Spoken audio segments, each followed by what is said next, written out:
Oyiga 3 million so'm berib, 150 million boshlang'ich to'lov bilan 2 xonalik 60 kvadratli uyimizni xarid qilishingiz mumkin. Videomizga hozirdan like tugmachasini bosib, oxirigacha kuzating. Ko'rib turganingizdek, hozir men kattagina balkonda turibman. Balkondan mehmonxonasiga o'tamiz. Mehmonxonasining kattaligida alohida bitta baho berib qo'yamiz aziz obunachilar. Mehmonxonadan chiqishimiz bilan kattagina koridor. Eng asosiysi xonalar razdenli bo'lyapti. O'ng qo'limizda bizda spalna xonasi. Narxini boshdan aytib o'taman. Boya aytib o'tganimdek 150 million bering, oyiga 3 million so'mdan to'lab kreditini davom ettiring aziz obunachilar. Hozirgi paytda bankda 313 million so'm qarzi qolgan.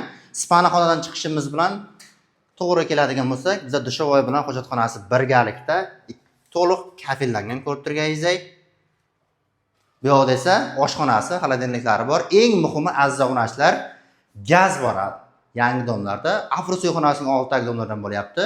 Tezda shoshilib qolamiz. Bog'lanish uchun pastda raqam qoldiramiz. Hoziroq telefon qilib bog'lanishingiz mumkin.